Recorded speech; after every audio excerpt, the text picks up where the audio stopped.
अस्सलाम वालेकुम स्टूडेंट्स। आज हम एक बहुत ही इंपॉर्टेंट लेक्चर डिस्कस करने जा रहे हैं जिसका नाम है the basic knowledge of quadratic equation. इसको हम उर्दू में दो दर्जी मसावात भी कहते हैं। आइए हम इसको जरा डिस्कस करते हैं, डिस्क्राइब करते हैं, इसको तफसील से देखते हैं कि क्वाड्रेटिक इक्वेशन आखिर कहते किसको है।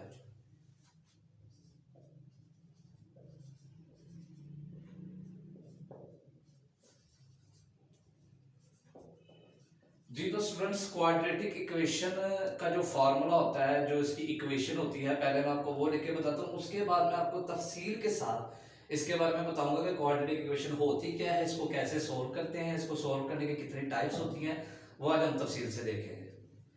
क्वाड्रेटिक इक्वेशन इसको हम यूं लिखते हैं ax² plus bx plus c is equal to 0।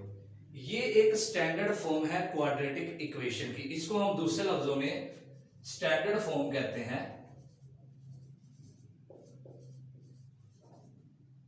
Quadratic equation की। इसको हम स्टैंडर्ड फॉर्म कहते हैं क्वाड्रेटिक इक्वेशन की। यहां पर आप देख सकते हैं इक्वेशन क्या है, ax² plus bx plus c। हम यहां पर लिख सकते हैं कि where a b and c are constants. ये इसकी जनरल फॉर्म है, स्टैंडर्ड फॉर्म है। इसमें आपको मैं ये बताना चाह रहा हूं कि यहां पर जो a है और ये जो b है और ये जो c है, इसको हम कांस्टेंट कहते हैं and x is a variable. और इस इक्वेशन में मौजूद जो ये x के और ये x है, इसको हम वेरिएबल कहते हैं। मजीद ये कि ये तो इसकी स्टैंडर्ड फॉर्म जो कि मैंने आपको बताया कि ax² plus bx plus c इसकी स्टैंडर्ड फॉर्म होती है किसकी, क्वाड्रेटिक इक्वेशन की। एक और चीज मैं आपको बता दूं, एक होती है pure quadratic equation.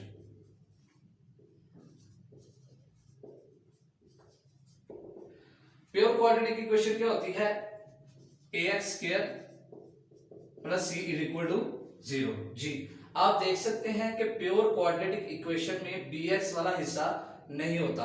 In short ये कि प्योर क्वाड्रेटिक इक्वेशन में x वाला हिस्सा नहीं होता। हम यहां पर कह सकते हैं कि a and c are constants, और ये भी आपको मैं बता दूं कि b इज इक्वल टू 0, यानी कि इसमें b की वैल्यू नहीं होती। और उसी तरह x इज अ वेरिएबल। यहां तक तो मैंने भी आपको सिर्फ इतना बताया है कि क्वाड्रेटिक इक्वेशन होता क्या है, और ये क्वाड्रेटिक इक्वेशन की स्टैंडर्ड फॉर्म होती है। इसमें a b और c कांस्टेंट होते हैं और x जो होता है वो वेरिएबल होता है। और सेकंड ये कि प्योर क्वाड्रेटिक इक्वेशन इसकी एक फॉर्म है ax² plus c is equal to 0। इसके अंदर b की वैल्यू हमारे पास नहीं होती। जिसमें b हमारे पास नहीं होगा या b इज इक्वल टू 0 होगा, उसको हम प्योर क्वाड्रेटिक इक्वेशन कहेंगे। मजीद मैं आपको एक इंपॉर्टेंट चीज बता दूं, there are 3 types to solve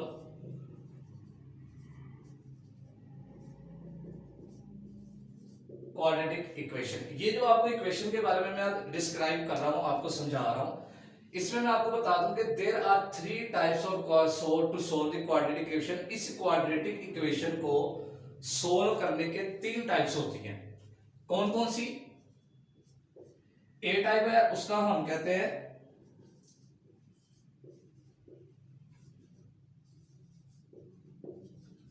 bye completing square.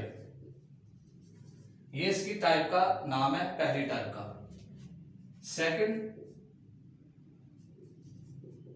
Mid term break. और थर्ड वाला जो है इसका, उसका नाम होता है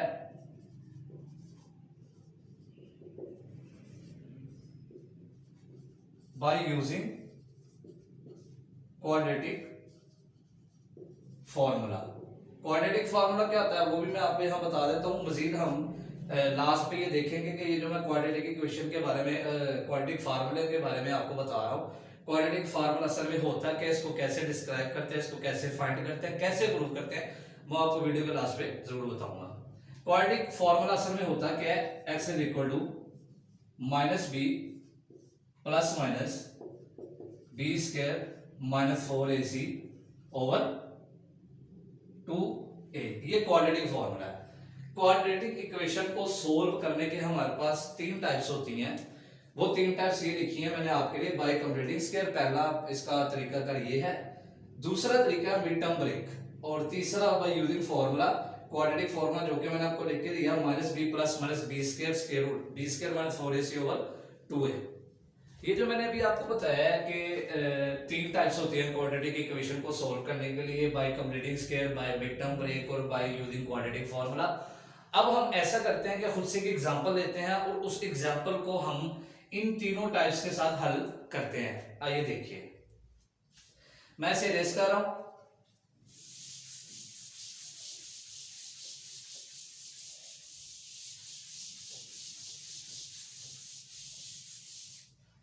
जी फर्स्ट करें, हमारे पास एक एग्जांपल है X square minus 4x minus 12 is equal to 0। ये हमारे पास एक क्वाड्रेटिक इक्वेशन है।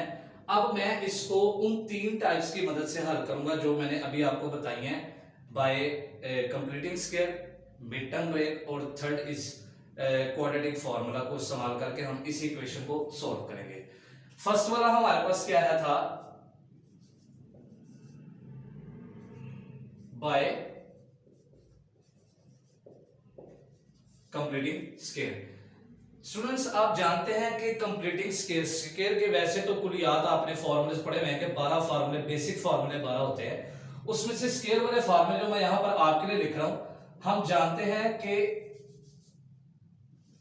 a प्लस बी का जो होल स्क्वायर है या a माइनस बी का होल स्क्वायर, ये दो फॉर्मूले में से एक फॉर्मूला कोई ना कोई बाय कंप्लीटिंग स्क्वायर के अंदर इस्तेमाल होगा।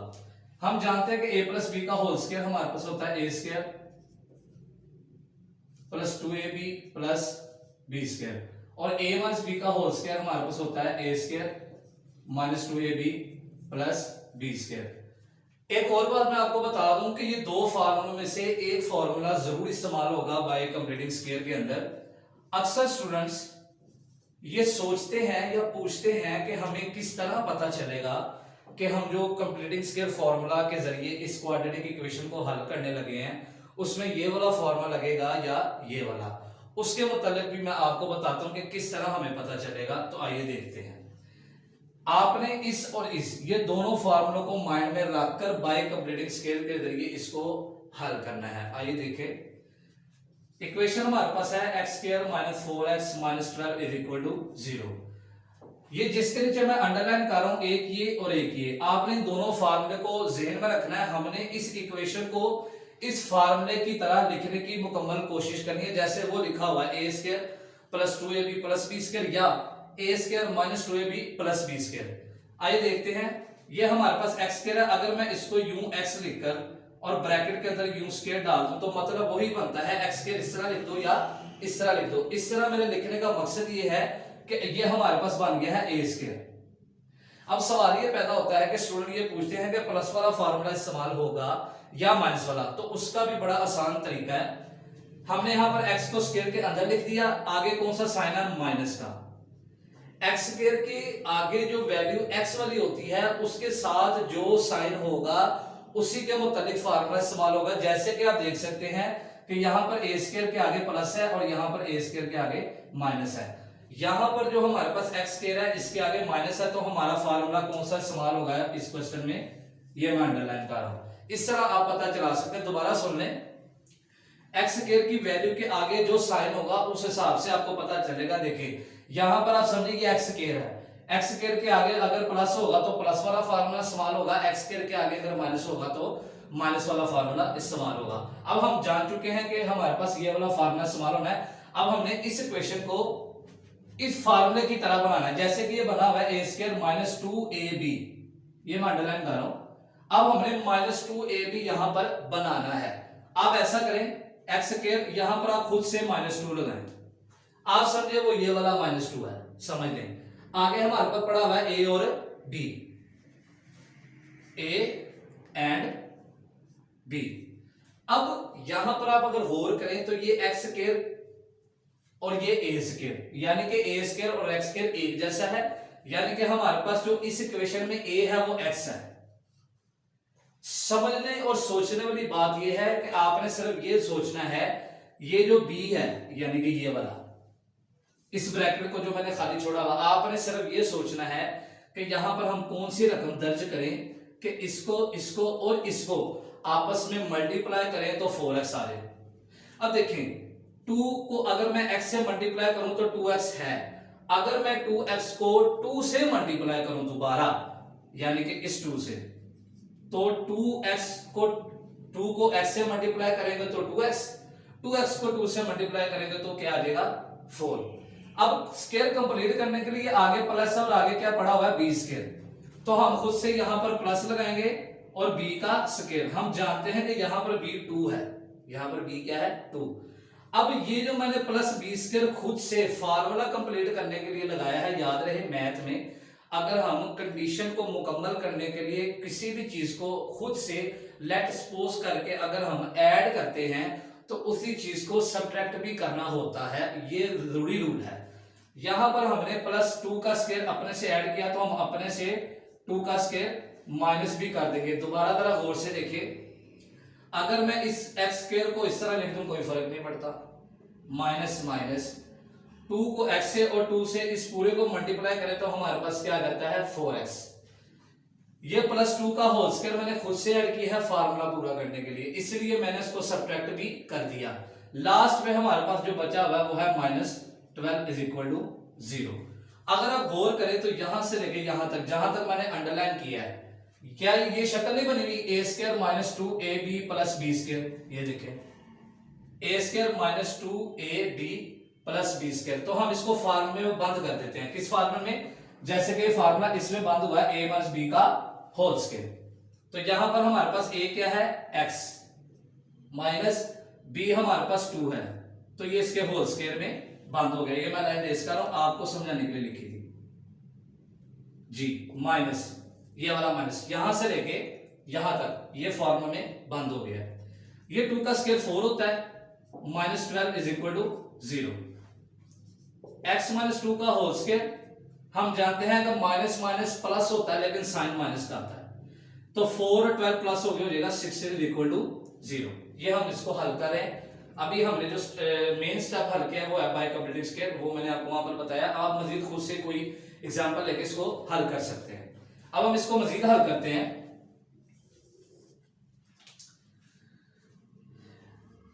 x माइनस 2 का होल स्क्वायर -16, अगर मैं इस -16 को इक्वल के इस साइड पर ले जाऊं तो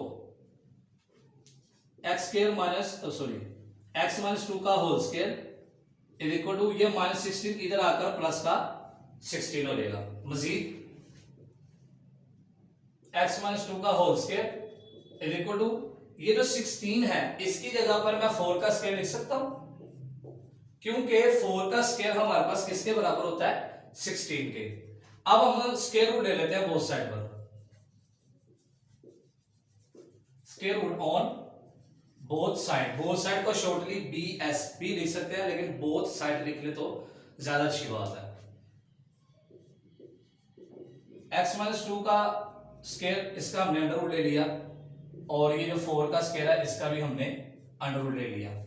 ये स्क्वायर इस अंडर रूट से कट जाएगा, x माइनस 2 बचा, यहां पर प्लस माइनस आ गया, ये 2 इसके साथ कटेगा, ये हमारे पास आ जाएगा 4। आपको एक और इंपॉर्टेंट बात बता दूं, अक्सर स्टूडेंट के माइंड में क्वेश्चन आता है कि जब हम स्क्वायर के साथ जजर काटे तो प्लस माइनस क्यों आता है। उसके बारे में मैं आपको एक चीज बता दूं। फर्ज करें आपके पास है A square minus B square is equal to 0। मैं आपको एग्जांपल देके बता रहा हूं। हम जानते हैं कि A square minus B square का फार्मूला होता है a plus B into A minus B. ये फार्मूला आप जानते हैं, नहीं जानते तो ये फार्मूला याद कर लें कि A square minus B square बराबर होता है a plus B into A minus B. यहां पर a plus B into A minus B 0 के बराबर है, हम दोनों को अलग-अलग 0 के बराबर लिख सकते हैं, यानी कि a प्लस बी अलग 0 और a माइनस बी अलग 0 के बराबर आ जाएगा। यहां पर अगर आप गौर करें तो प्लस बी उधर जाकर माइनस हो जाएगा, एक आंसर a का ये आ गया, यानी कि a बराबर माइनस बी। यहां पर माइनस बी उधर जाकर प्लस हो जाएगा तो a बराबर आ जाएगा b के। बी का मतलब प्लस बी। तो आप देख सकते हैं कि एक ए का आंसर माइनस बी है और एक ए का आंसर प्लस बी है, तो हम इसको इकट्ठा करके यूं लिख देते हैं प्लस माइनस बी। ये मैं आपको नॉलेज के लिए बताया कि जब भी स्क्वायर रूट को स्क्वायर से हम कैंसिल करें, ये एक लंबा पैटर्न होता है, तो शॉर्ट करने के लिए उन्होंने जब स्क्वायर को ज्यादा से काटते हैं तो वो सिंपली राइट साइड पर ज्यादातर यही होता है कि राइट साइड पर प्लस माइनस 4 लग जाता है। जी स्टूडेंट, ये आपने देख लिया कि मैंने आपको बताया है कि जब भी स्क्वायर और स्क्वायर रूट आपस में कटते हैं तो प्लस माइनस क्यों आता है, ये मैंने आपको नॉलेज के लिए बताया।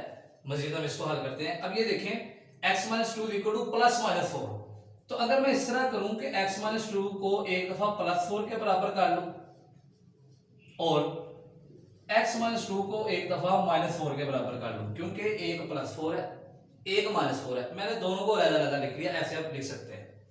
यहां पर माइनस 2 जब इस साइड पर आएगा तो x इक्वल टू 4 प्लस 2 हो जाएगा और x का आंसर वहां पर आ गया 6। इसी तरह ये जो माइनस 2 है इधर जाकर प्लस का हो जाएगा, तो x इक्वल टू आ जाएगा minus 4 plus 2, x equal to minus plus minus होता है, मैंने आपको बताया था, और 4 में से 2 निकालो तो 2 आ जाएगा। ये हमारे पास सॉल्यूशन सेट आ गया किसका, क्वाड्रेटिक इक्वेशन का। एक आंसर इसका आया 6 और एक आंसर आया माइनस 2। आपने देखा कि अभी हमने इस इक्वेशन को बाय क्वाड्रेटिक स्क्वायर की मदद से हल किया। इसी क्वाड्रेटिक इक्वेशन को अब हम इसकी जो सेकंड टाइम मैंने अभी आपको लिख के बताई थी मिड टर्म ब्रेक, उसकी मदद से हम इसी इक्वेशन को सोल्व करते हैं। ये मैं रेस करने लगा हूं। अब हम इसकी सेकंड जो टाइप है जिसको मिड टर्म ब्रेक कहते हैं, मैं बार बार रिपीट कर रहा हूं, उसकी मदद से इसी इक्वेशन को हम हल करते हैं।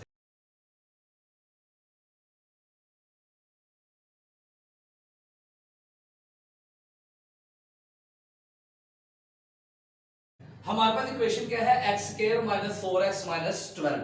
अब मैं इसको इसकी जो सेकंड टाइम मैंने अभी आपको बताई है वीडियो के स्टार्ट में, मिड टर्म ब्रेक। ये जो लिखा हुआ है मिड टर्म ब्रेक, मिड का मतलब दरमियान, टर्म वैल्यू और ब्रेक तोड़ना, यानी कि मिड टर्म ब्रेक का मतलब ये हुआ कि हमने इसके दरमियान वाली वैल्यू को तोड़ना है। आसान लफ्जों में आपको बता रहा हूं। अब इसका तरीका क्या है वो आप गौर से देखिए। मिड टर्म ब्रेक करने के लिए आपको क्या करना पड़ेगा, जिस तरीके से मैं आपको समझाऊंगा वो एक आसान तरीका है और उसको आपने अच्छे तरीके से गौर से देखना है। मिड टर्म ब्रेक करने के लिए आपने क्या करना है कि जो फर्स्ट वैल्यू एक्स स्क्वायर वाली वो आपने एज इट इज लिखनी है, वैसे के वैसे लिख देनी है, बीच में थोड़ा सा गैप छोड़ना है। उसके बाद ये जो लास्ट वाली वैल्यू जो भी होगी, इस वक्त -12 है, इज इक्वल टू 0। ये मैं आपको एक स्ट्रक्चर बनाकर बता रहा हूं कि मिड टर्म ब्रेक को किस तरह हल किया जाता है।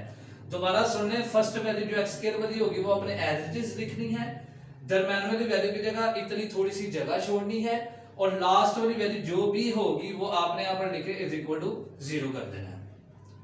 मिड टर्म ब्रेक को हल करना हम स्टार्ट करने लगे हैं। यहां पर एक्स स्क्वायर के साथ अगर मैं 1 लगा दूं तो कोई फर्क नहीं पड़ता, क्योंकि जिस वेरिएबल के साथ कोई भी वैल्यू ना लगी हो, कोई भी कांस्टेंट वैल्यू ना लगी हो, वो 1 होती है। आपने क्या करना है, एक्स स्क्वायर के साथ जो भी वैल्यू होगी उसको, ये जो मैंने यहां पर वैल्यू लिखी है, जो भी यहां वैल्यू होगी उसके साथ आपने मल्टीप्लाई करना है अपने माइंड में। 1 को 12 से मल्टीप्लाई करेंगे तो हमारे पास आ जाएगा 12, वो आप यहां पर रफ पर साइड पे लिख सकते हैं। मैं तरीका बता रहा हूं आपको क्या करना है। एक्स के साथ जो भी वैल्यू होगी उसको आपने लास्ट वाली वैल्यू के साथ मल्टीप्लाई करके साइड पर लिख देना है। उसके बाद आपने क्या करना है, आपने इसके जोड़े बनाने हैं। जोड़े आप किस तरह बनाएंगे, इस तरह बनाएंगे। आपने शुरू करना है 2 से, हमेशा मिड टर्म ब्रेक में यहां पर जो भी वैल्यू आएगी उसको आपने पेयर बनाने हैं। जोड़े किस तरह बनाने हैं, 2 को किससे मल्टीप्लाई किया जाए कि 12 आए, 2 से शुरू करना है। मैं देख सकते हैं हम कि 2 को 6 से मल्टीप्लाई करें तब भी 12 आता है। अब हम 3 से चेक करते हैं, 3 के टेबल पे भी 12 आता है। तो 3 को अगर हम 4 से मल्टीप्लाई करें तब भी 12 आता है। फिर हम 4 से चेक करते हैं, 4 को अगर हम 3 से मल्टीप्लाई करें तब भी 12 आता है। उसके बाद 5, तो 5 के टेबल पे 12 नहीं आता, तो हम 6 से चेक करते हैं। 6 को अगर हम 2 से मल्टीप्लाई करें तो 12 आता है, और 7 पे भी 12 नहीं आता, 8 पर भी नहीं आता, 9, 10, 11, 12 पर इस तरह आता है कि अगर मैं 12 को 1 से मल्टीप्लाई करूं तो 12 आ जाता है। जितने ज्यादा पेयर आप बनाएंगे उतना ज्यादा आपको फायदा होगा, आप आसानी के साथ मिड टर्म ब्रेक कर सकते हैं। इसलिए आपने कोशिश करनी है किसी भी क्वाड्रेटिक इक्वेशन को जब आपने मिड टर्म ब्रेक के जरिए हल करना है तो ज्यादा से ज्यादा पेयर बनाने हैं ताकि हल करने में आसानी हो। अब आपने क्या करना है, ये जो जोड़े बनाए हैं 1 2 3 4 5, इन 5 जोड़ों में से ऐसा जोड़ा आपने लेना है कि जिसको हम अपनी मर्जी से प्लस या माइनस करें तो दरमियान वाली वैल्यू आए। दरमियान वाली वैल्यू x को फिलहाल इग्नोर रखें, फिलहाल दरमियान वाली वैल्यू हमारे पास क्या है -4। दोबारा सुन ले, हमने ये जो पेयर बनाए हैं इन पेयर्स को अपनी मर्जी से इस तरह प्लस माइनस करना है कि दोनों को हल करके आपके पास -4 है। तो यहां पर देखते हैं 2 × 6 3 × 4 4 × 3 6 × 2 12 × 1। अगर मैं ये वाला जोड़ा लूं, वैसे आप इसको अपने तौर पे चेक कीजिएगा कि कौन सा जोड़ा लिया जाए। अभी मैं फिलहाल आपको क्वेश्चन हल करने के हवाले से समझाने लगा हूं। अगर मैं ये वाला जोड़ा लूं 6 × 2, अगर मैं -6 में +2 करूं तो आंसर -4 आता है। मैंने 6 के साथ माइनस इसलिए लिया है क्योंकि बड़ी वैल्यू के साथ जो साइन होता है वही आंसर में आता है। और यहां पर आप देख सकते हैं कि 4 के साथ माइनस है, इसलिए -4 + 2 इक्वल टू हमारे पास क्या आंसर आता है -4। तो ये वाला जोड़ा एग्जैक्ट है, पेयर -6 और +2। ये जो x है, ये जो मैंने आपको इग्नोर करने को कहा था वक्ती तौर पे, वो आप इसके साथ भी लगा दें, वो आप इसके साथ भी लगा दें। ये हमारे पास मिड टर्म ब्रेक होगी। मजीद जब हम इसको हम तफसील से दोबारा कभी किसी वीडियो में डिस्कस करेंगे तो आपको मजीद इसके बारे में पता चलेगा और आपने खुद भी प्रैक्टिस करनी है। जो सबसे मेन स्टेप था मिड टर्म ब्रेक का वो हो चुका है। अब हमने सिर्फ इसको सोल्व करना है। सोल्व कैसे करना है? पहली दो वैल्यूज में कॉमन चीज क्या आ रही है, मुश्तरिक इसको हम उर्दू में कहते हैं और इंग्लिश में कॉमन। पहली दो वैल्यूज में कॉमन क्या चीज आ रही है, x ब्रैकेट। अब अंदर क्या बचा, ये है x स्क्वायर, एक x बाहर आ गया, एक x अंदर आ गया, x और x स्क्वायर माइनस इस 6x में से x बाहर कॉमन आ गया, अंदर हमारे पास बचा 6। इसी तरह ये प्लस का साइन। इन दो वैल्यूज में से कॉमन क्या चीज आ रही है, तो इन दो वैल्यूज में से कॉमन हमारे पास आ रहा है 2। 2x में 2 कॉमन आ गया, अंदर x बचा माइनस 2 को मैं किससे मल्टीप्लाई करूंगा, 12 बाय 6 से, यानी कि 2 6 12। आपको मैं एक और इंपॉर्टेंट बात बताने लगा हूं कि आपको कैसे पता चलेगा कि आपने ये जो मिड टर्म ब्रेक की है वो सही की है या गलत। तो इसका मैं आपको एक तरीका बताने लगा हूं। जब आप पहली दो वैल्यूज और अगली दो वैल्यूज में से कॉमन निकाल के ब्रैकेट के अंदर चेक करेंगे कि ब्रैकेट के अंदर सेम वैल्यू आनी चाहिए। ये देखें x - 6। अगर ब्रैकेट के अंदर वैल्यू सेम है तो आप बेफिक्र हो जाएं, आपका मिड टर्म ब्रेक बिल्कुल ठीक हुआ है। अब आपने नेक्स्ट स्टेप क्या करना है, ये मेरी फिंगर को देखिए, यहां से लेके यहां तक एक वैल्यू है, यहां से लेके यहां तक दूसरी वैल्यू है। इस पूरी वैल्यू और इस पूरी वैल्यू में अब कॉमन क्या आ रहा है, x - 6। ये x - 6 आप कॉमन निकाल लें। आप समझें कि इस पूरी वैल्यू में से x - 6 अगर हम बाहर ले लें तो अंदर बचता है x। इसी तरह इस पूरी वैल्यू में x - 6 अगर हम बाहर कॉमन ले लें तो अंदर बचता है +2। मजीद x - 6 इंटू x + 2 = 0। x - 6 को आप अलहदा 0 के बराबर लिख दें, x + 2 को आप अलहदा 0 के बराबर लिख दें।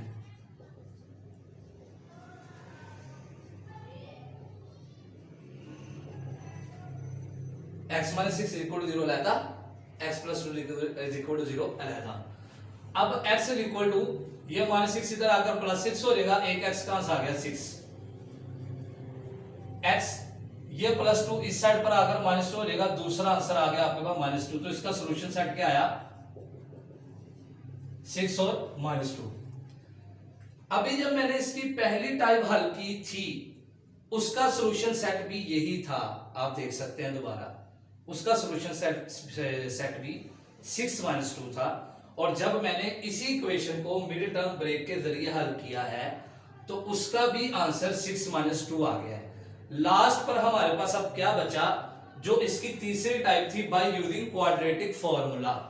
अब मैं इसी इक्वेशन को क्वाड्रेटिक फॉर्मूले के जरिए अब हल करके बताता हूं। इसे मैं रेस करने लगा हूं। अब हम थर्ड जो लास्ट टाइप है क्वाड्रेटिक फॉर्मूले के जरिए इसको हम हल करते हैं, उसका भी सॉल्यूशन सेट इंशाल्लाह 6-2 ही आएगा।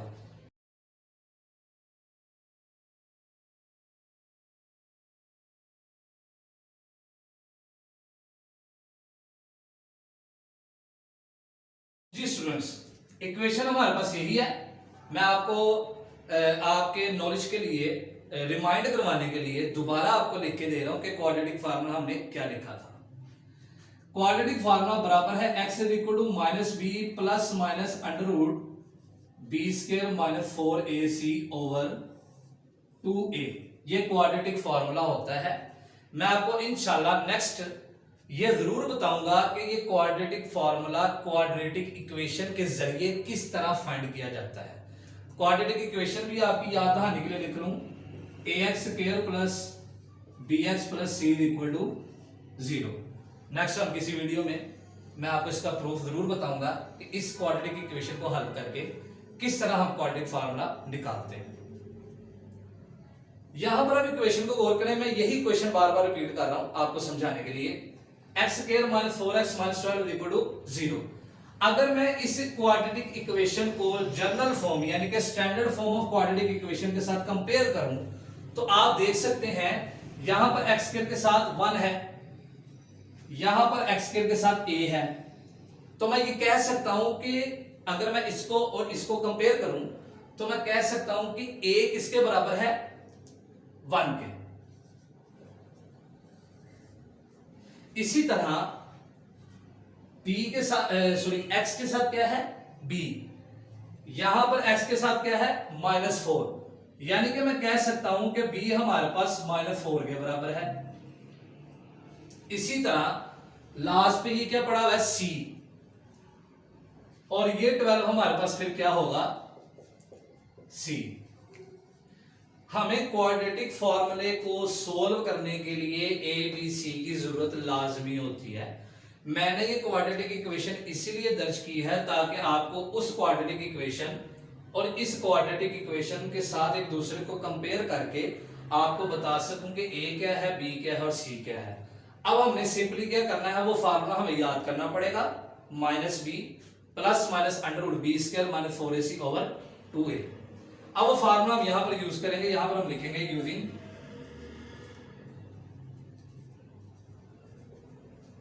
Quadratic formula. क्वाड्रेटिक फार्मूला हमारे पास क्या है, x equal to -b plus minus square root b square minus 4ac over 2a। कुछ स्टूडेंट्स ये गलती करते हैं कि जो डिवाइड है ना वो यहां तक लगाते हैं, यहां तक। ये गलत है। डिवाइड ऑल ओवर इसके नीचे आएगा यहां तक। ये गलती नहीं करनी है आपने। अब आपने सिंपली क्या करना है कि इस पूरी इक्वेशन के अंदर आपको a, b और c नजर आ रहा है। आपने उस a, b, c की जगह पर ये जो वैल्यूज हैं वो पुट कर देनी है और बाद में इसको सोल्व करना है, आंसर आ जाएगा। x equal to minus b की वैल्यू हमारे पास क्या है, -4। तो b की जगह हमने -4 लगा दिया, प्लस माइनस आगे है स्क्वायर रूट b का स्क्वायर यानी कि -4 का स्क्वायर माइनस फॉर्मूला 4ac। ये 4 आ गया, a की जगह पर हमने लगा दिया 1 और c किसके बराबर है, -12 के। ओवर नीचे हमारे पास क्या पड़ा हुआ है, 2 और a की जगह क्या आ गया, 1। मजीद तो हम इसको हल करते हैं। x इक्वल ये माइनस और ये माइनस आपस में मल्टीप्लाई होकर हो जाएगा प्लस। तो यहां पर प्लस का 4 आ गया, प्लस माइनस। हम जानते हैं किसी भी नेगेटिव वैल्यू का स्क्वायर हमेशा पॉजिटिव होता है। मैं मजीद आपको तफसील कभी बताऊंगा जब क्वाड्रेटिक फार्मूले के बारे में हम डिस्कस करेंगे। अभी मैं आपको सिर्फ ये समझाना चाह रहा हूं कि कोई भी नेगेटिव वैल्यू हो उसका स्केयर हमेशा पॉजिटिव होता है, यानी कि नेगेटिव साइन खत्म हो जाता है। तो 4 का स्केयर 4 4 16, ये माइनस और ये वाला माइनस आपस में मल्टीप्लाई हो गए, प्लस हो जाएंगे। 4 को 12 से मल्टीप्लाई करें तो 48 आता है, ओवर 2 1 जा 2। x इक्वल टू ये 4 है प्लस माइनस 16 प्लस 48। 16 को अगर हम 48 के साथ प्लस करें तो हमारे पास आंसर आता है 64 ओवर 2। 64 किसका स्केयर होता है जानते हैं आप? 8 का स्केयर, वरना आप कैलकुलेटर से आप कर सकते हैं। 8 का स्केयर हमारे पास क्या आता है 64 को मैंने 64 की जगह पर 8 का स्केयर लिख दिया। ये स्केयर क्यों लिखा, इसकी वजह ये है कि ये स्केयर इस जदर के साथ कट जाएगा, 8 आ जाएगा। मैंने अभी आपको थोड़ी देर पहले वीडियो में बताया कि जब इस स्केयर और जदर कटता है तो प्लस माइनस आता है, बताया था।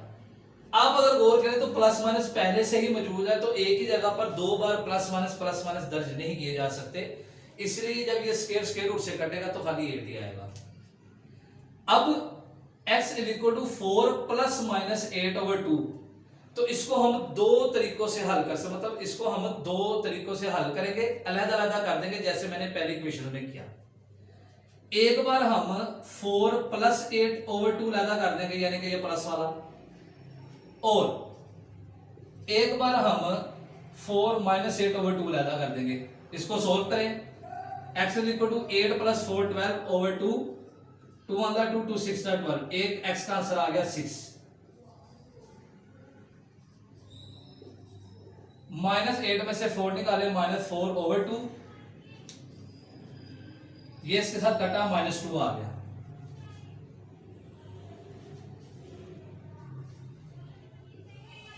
तो इसका सॉल्यूशन सेट आपके पास क्या आया 6 माइनस 2। आपने अभी ये नोट किया होगा कि मैंने सबसे पहले आपको क्वाड्रेटिक इक्वेशंस के बारे में बताया और बाद में ये बताया कि क्वाड्रेटिक इक्वेशन को 3 तरीकों से हल कर सकते हैं, और मैंने तीनों तरीकों से एक ही इक्वेशन ली। एग्जांपल के तौर पे मैंने इसी एक इक्वेशन को तीनों तरीकों से हल किया, तीनों तरीकों से आंसर 6 माइनस 2 ही आया। इससे ये साबित होता है कि क्वाड्रेटिक इक्वेशन को हम तीनों में से किसी भी टाइप के साथ हल कर ले, आंसर एक जैसा होता है। और दूसरी बात यह है कि बोर्ड के क्वेश्चन के अंदर आपको वो पूछेगा, यानी कि वो पूछेगा या बताएगा कि आपको कि ये फलां क्वाड्रेटिक इक्वेशन आपके पास है, आपने इसको कंपैरेटिव स्केल के साथ हल करना है, या इसको आपने मिड टर्म ब्रेक के साथ हल करना है, या क्वाड्रेटिक फार्मूला लगाकर हल करना है। अगर उसने क्वाड्रेटिक इक्वेशन दी हो और उसने कुछ ना कहा हो कि इसको किस तरीके से हल करते हैं, तो वो आपकी मर्जी, आप उसको जिस मर्जी तरीके से हल कर सकते हैं। मजीद आने वाली वीडियोस में आपको इसी तरह के बेसिक्स में मजीद बताऊंगा, जिससे आपको मैथ के ट्रिक्स और क्वेश्चन हल करने में आसानी हो। मैंने आपको हर वीडियो में बताया है कि मेरा तरीका यह है कि स्टूडेंट्स को आसान तरीके से और सादा लैंग्वेज में समझाया जाए, ताकि स्टूडेंट को क्वेश्चन के बारे में अच्छे तरीके से समझ आ सके। Thanks for watching my video.